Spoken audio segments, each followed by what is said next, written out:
சாய்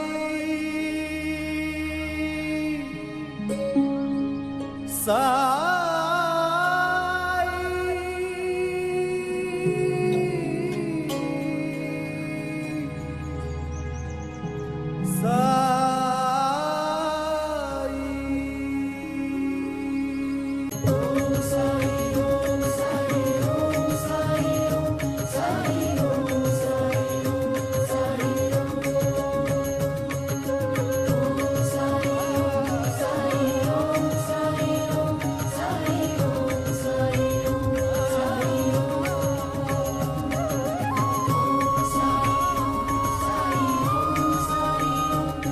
ஓம் சாய்ராம். அனைத்து சாய் பக்தர்களுக்கும் வணக்கம். சாய்ராம், சாய் சீனு. சாய்ராம், இன்றைய தினம் இந்த வீடியோ பதிவில் நம்ம தரிசனம் பண்ண போகிறது நம்ம சத்குரு ஷிரடி சாயப்பாவை ஷிரடியில் போய் தரிசனம் பண்ணுறதுக்கு மொத்தம் 3 வழிகள் இருக்குது. ஒரு வழி பொது தரிசனம், இன்னொரு வழி பேடு தரிசனம் 200 பாஸு, 3வது வழி சீனியர் சிட்டிசன், 4வது வழி பார்த்திங்கன்னா இப்போ நம்ம காட்டுறமே இந்த முக் தர்ஷன் என்று சொல்லக்கூடிய பாபாவுடைய முக தர்ஷன் பாதை. சாய்ராம், இந்த பாபாவுடைய முக் தர்ஷன் ஷிரடியில் எந்த இடத்துல இருக்குது? இந்த முக் தர்ஷன் மூலம் போனால் பாபாவை எவ்வளோ எளிமையாக தூரத்திலிருந்து அழகாக தரிசனம் பண்ணலாம் என்ற ஒரு பதிவை தான் இன்றைக்கி நம்ம கொடுக்க போகிறோம். ஷிரடிக்கு போகிற ஒவ்வொரு சாய் பக்தர்களுமே இந்த பதிவை கவனமாக சேவ் பண்ணி வச்சுக்கோங்க. சாய்ராம், பாபாவுடைய அருளை வேண்டி நம்ம இந்தியா மட்டும் இல்லை, உலக நாடுகளில் இருந்தே ஷிரடிக்கு தினந்தோறும் ஆயிரக்கணக்கான சாய் பக்தர்கள் வராங்க. அப்படி பாபாவுடைய அந்த கடைக்கன் பார்வையும் அவங்களுடைய தரிசனம், பாபாவுடைய தரிசனம் கிடைச்ச பிறகு அந்த பக்தர்கள் அவங்களுக்கு கிடைக்கிற ஆனந்தம் வந்து பேரானந்தமாக இருக்குது. சாயை பார்த்துட்டோம், சாயோட திருமுகத்தை பார்த்துட்டோம், இனி நம்ம வாழ்க்கையில் எல்லாமே சந்தோஷம்தான் அப்படின்னு ஒவ்வொரு பக்தர்களுமே நினைக்கிறாங்க. சாய்ராம், இந்த நிலையில் ஷிரடிக்கு வர ஒவ்வொரு பக்தர்களுமே முன்கூட்டியே ஒரு பிளான் பண்ணிட்டு வருவாங்க. ஷிரடியில் ஒரு 4 நாள் தங்கலாம், அல்லது ஒரு 3 நாள் தங்கலாம், இல்லை ஒரு வாரம் தங்கலாம் அப்படின்னு பிளான் பண்ணுவாங்க. அந்த பிளான் கூட பாபா அனுமதி கொடுத்த காலம் கட்ட வரையும் தான் நம்ம ஷிரடியில் தங்க முடியும். ஷிரடிக்கு வந்தவுடனே நம்ம மடமடன்னு பாபாவுடைய தரிசனம் பார்க்கணும், பாபாவுடைய திருமேனியை பார்க்கணும், சமாதி மந்திரில் போய் ஆசைப்படுவோம். இது எல்லாமே நடக்கும். சாய்ராம், அதே போல் ஷிரடியில் நம்ம தங்கியிருக்க நாட்கள் பார்த்திங்கன்னா ரொம்ப வேகமாக போகும். நம்ம ஒரு 2 நாள் தங்கினாலும் சரி, இல்லை 4 நாள் தங்கினாலும் சரி, பாபாவை போய் தரிசனம் பண்ணுவோம். தோரகமாயி, சாவடி, லண்டி தோட்டம், மறுபடியும் பாபாவை தோரகமாயில் போய் தரிசனம் பண்ணுவோம், சமாதி மந்திரில் தரிசனம் பண்ணுவோம். இப்படியே வேகமாக 2-3 நாள் ஒரு ஸ்பீடாக போயிடும்.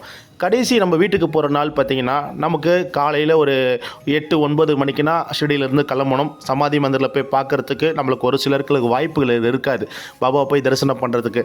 அப்படிப்பட்ட சாய் பக்தர்களுக்கு ஒரு அற்புதமான வாய்ப்பு தான் இப்போ நம்ம சொல்லக்கூடிய பாபாவுடைய முக் தர்ஷன்.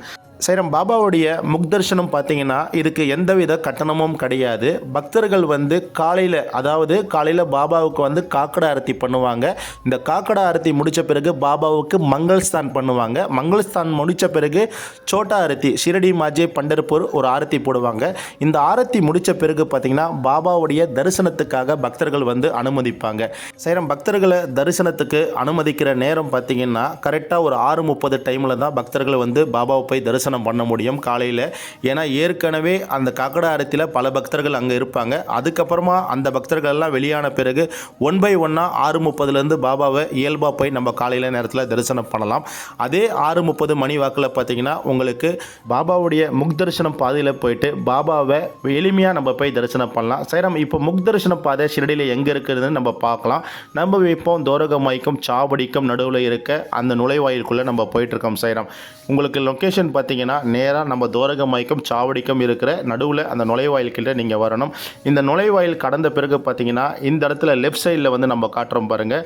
அப்படி லெஃப்ட் சைடில் நம்ம நோட் பண்ணலாம். எதிர்க்காக பார்த்தீங்கன்னா அனுமன் டெம்பிள் இருக்கும். இதுக்கு லெஃப்ட் சைடில் பார்த்தீங்கன்னா இதுதான் முக் தர்ஷன் போகிற பாதை. இப்போ இந்த பாதை காட்டுறோம் பாருங்கள். இங்கே செக்யூரிட்டிலாம் இருப்பாங்க. மேலே வந்து பாபாவுடைய முக் தர்ஷன் போர்டு போட்டிருக்கோம். இதுக்குள்ளே தான் நீங்கள் போகணும். இந்த முக் தர்ஷன் பாதைக்குள்ளே நீங்கள் போயிட்டு பாபாவை கொஞ்சம் லாங்கில் இருந்து, அதாவது பாபாவுக்கு முன்னாடி நந்தியை பிரதிஷ்டை பண்ணியிருப்பாங்க, அங்கே லாங்கில் இருந்து நீங்கள் வந்து பாபாவுடைய தோற்றத்தை அழகாக தரிசனம் பண்ணலாம். நீங்கள் போயிட்டு லாங்கில் போயிட்டு பொது தரிசனத்தை போக வேண்டிய அவசியம் இருக்காது. நேரம் இல்லைன்னா கண்டிப்பாக இந்த வழியை பயன்படுத்தினா பாபாவுடைய தரிசனம் உங்களுக்கு தங்குத்தடை இல்லாமல் வெறும் 5 நிமிடத்தில் நீங்கள் பார்த்துட்டு வெளியேறலாம். இதே நேரத்தில் பார்த்தீங்கன்னா இந்த தரிசன பாதை காலையில் 6:30 அதே போல் காலையில் 11:30 வரையும் திறந்திருக்கும். அதுக்கப்புறமா பாபாவுடைய ஆரத்தி 12:30 மணிக்கு முடித்த பிறகு மீண்டும் 12:40க்கு இந்த லைன் திறக்கும். அதே போல் ஈவினிங் ஆரத்தி பாபாவுடைய ஆரத்தி முடித்த பிறகு தான் மீண்டும் இந்த லைன் திறப்பாங்க. நைட்டு பார்த்தீங்கன்னா ஒரு 8:30க்குள்ளே இந்த லைன் வந்து க்ளோஸ் பண்ணுறாங்க சாய்ராம். இந்த முத்தர்ஷன் பாதையில் நீங்கள் பாபாவை தரிசனம் பண்ணுறது ரொம்ப ரொம்ப எளிமையாக இருக்கும். அதே நேரத்தில் இந்த பாதைக்குள்ளே போகும் பொழுது நீங்கள் எந்தவித செல்ஃபோன்ஸும் எலக்ட்ரானிக்கல் பொருட்களும் இந்த பாதையில் வழக்கம் போல் எடுத்துகிட்டு போகக்கூடாது. நீங்கள் பாபாவை எளிமையான ஷிரடியில் போய் தரிசனம் பண்ணுறதுக்கு இந்த பாதை ஒரு சிறப்பான பாதை. தரிசனத்துக்கு போக முடியல, பாபாவை பார்க்க முடியல அப்படின்ற ஒரு சாய் பக்தர்களாக இருந்தீங்கன்னா இந்த பாதையில் போயிட்டு பாபாவை எளிமையாக தரிசனம் பண்ணுங்கள். ஓம் சாய்ராம், ஜெய் சாய்ராம், அல்லா மாலிக்.